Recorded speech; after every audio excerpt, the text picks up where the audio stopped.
Hello students, आज के lecture में हम लोग डिस्कस करेंगे crystal lattice, lattice point and unit sales.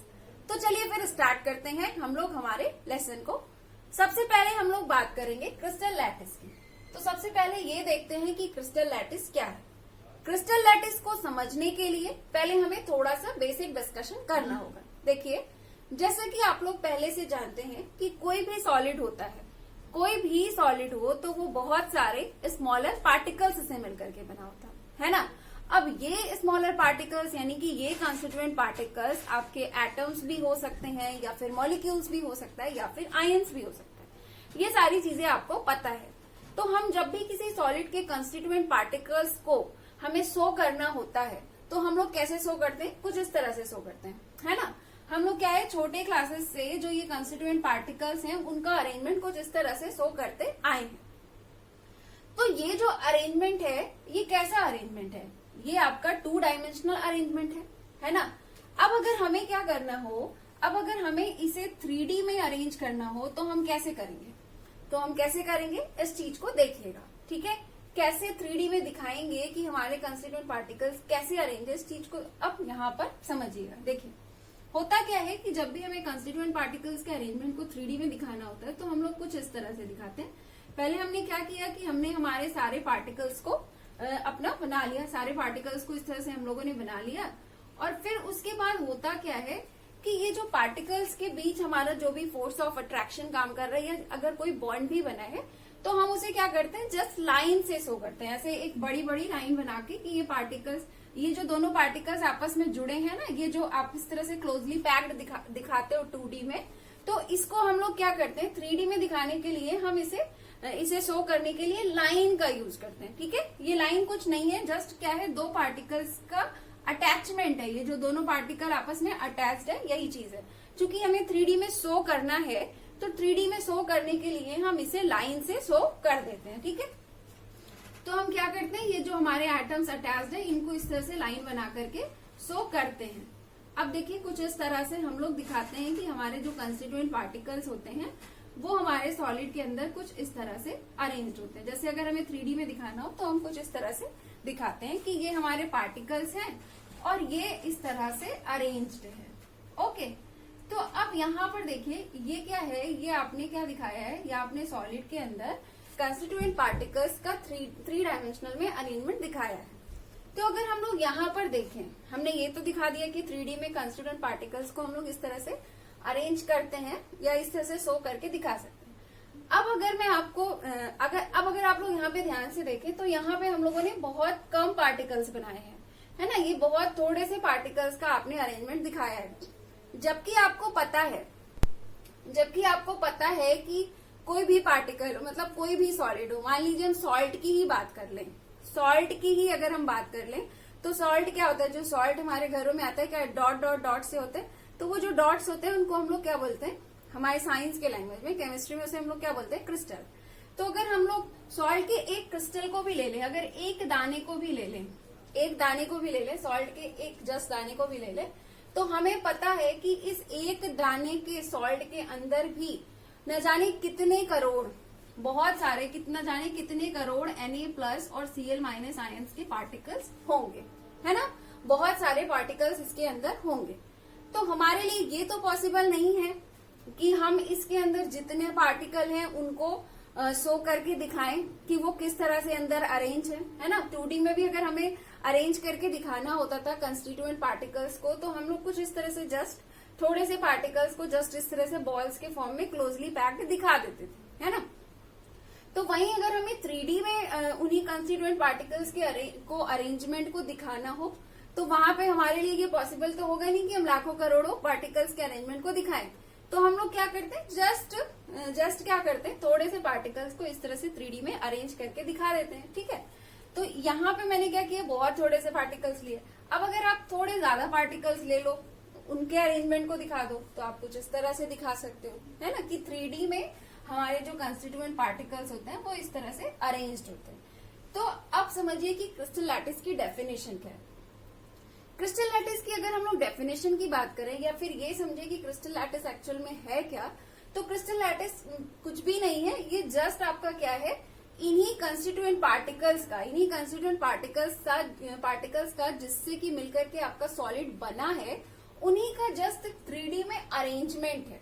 ठीक है, जो आप 2D में कंस्टिट्यूएंट पार्टिकल्स को शो करते आए हो, उसी को जब आप 3D में शो करते हो, तो उसी 3D अरेंजमेंट को उसी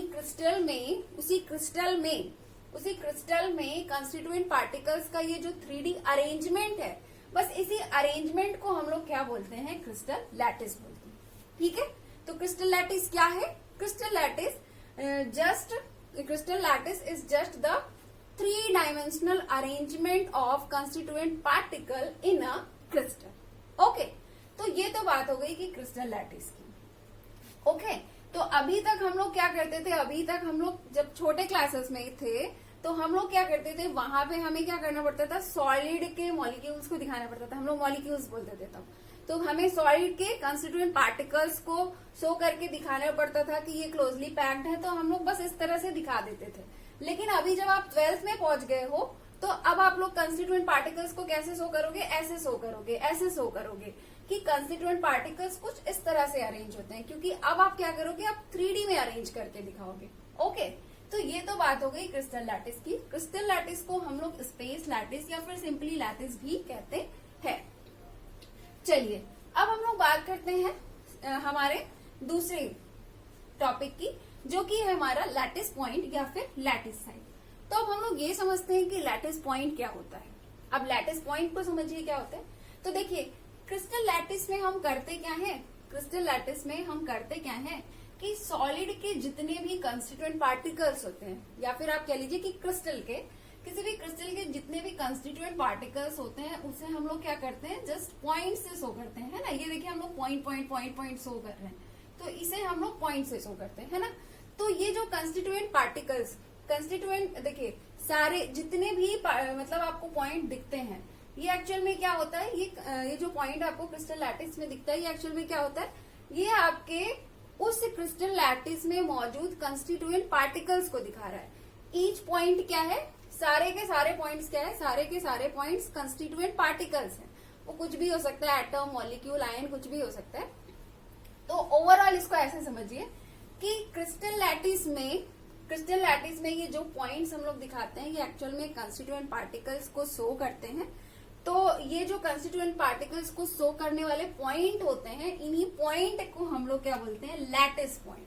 ठीक है, लैटिस पॉइंट या फिर लैटिस साइड। या फिर देखिए, कुछ बुक में आपको इसकी डेफिनेशन ये भी मिलेगी, लैटिस पॉइंट या लैटिस साइड की डेफिनेशन आपको ये भी मिलेगी कि क्रिस्टल लैटिस में जो हमारे कंस्टिट्यूएंट पार्टिकल के लोकेशन को शो करता है, जो पॉइंट हमारे कंस्टिट्यूएंट पार्टिकल के लोकेशन को शो करता है, उसी पॉइंट को हम लोग लैटिस पॉइंट या फिर लैटिस साइड बोलते हैं।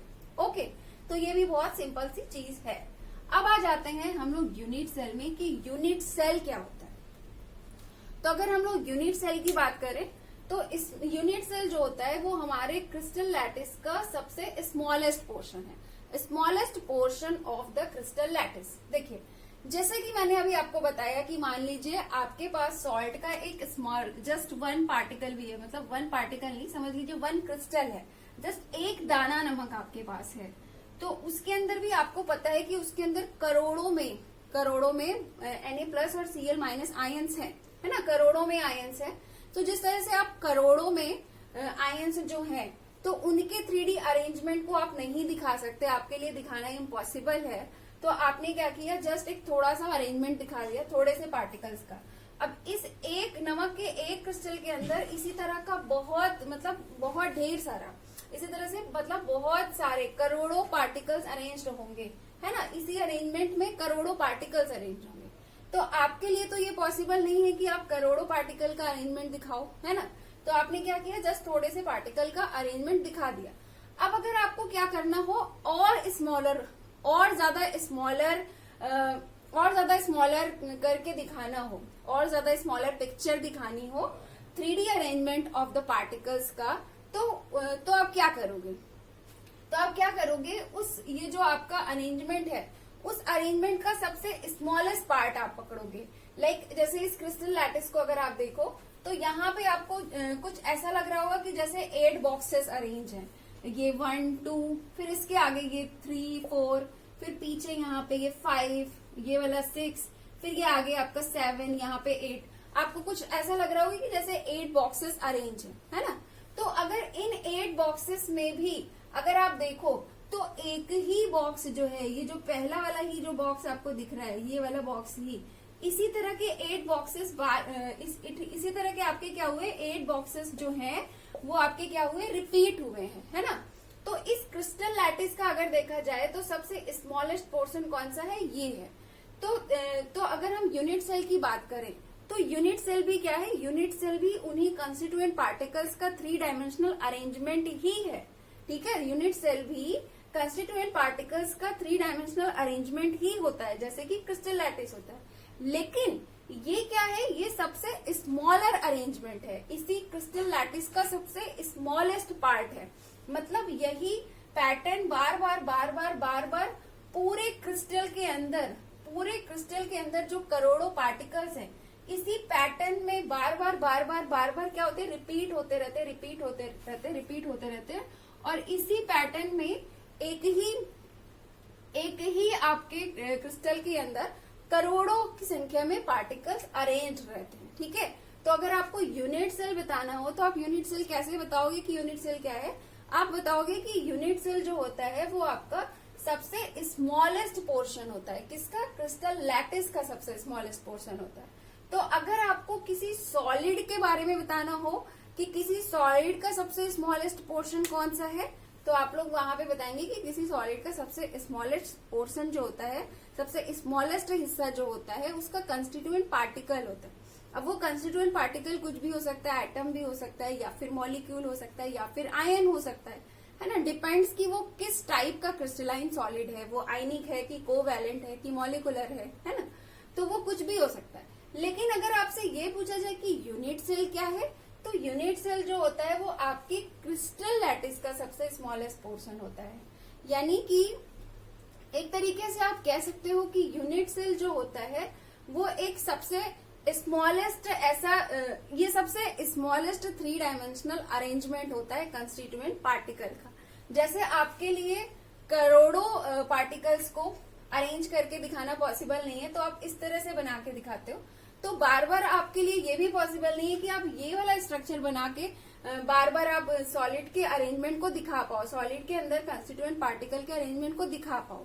तो इसीलिए क्या किया गया, इसीलिए यूनिट सेल बनाया गया। यूनिट सेल क्यों बनाया गया, यूनिट सेल इसलिए बनाया गया ताकि आप क्या कर सको कि आप बहुत कम वक्त में जो है आप इन कंस्टिट्यूएंट पार्टिकल्स के 3D में अरेंजमेंट को दिखा पाओ, है ना। 3D में अरेंजमेंट को दिखा पाओ सबसे स्मॉलेस्ट तरीका है, सबसे सिंपल तरीका है जिसमें आप क्या कर सकते हो, किसी क्रिस्टल के अंदर जो कंस्टिट्यूएंट पार्टिकल्स हैं उनके अरेंजमेंट को दिखा सकते हो। आप ये भी कह सकते हो कि ये जो आपका यूनिट सेल होता है इसी क्रिस्टल लैटिस का एक स्मॉलर पिक्चर है ना, ठीक है। तो चलिए यहाँ पे हमारा यूनिट सेल भी कंप्लीट हो गया। अब हम लोग मिलेंगे नेक्स्ट लेक्चर में और डिस्कस करेंगे types of unit cells, parameter of unit cells, 7 basic crystal system and 14 Bravais lattice को, ठीक है। तो फिर मिलते हैं नेक्स्ट लेक्चर में। Have a nice day, thank you so much.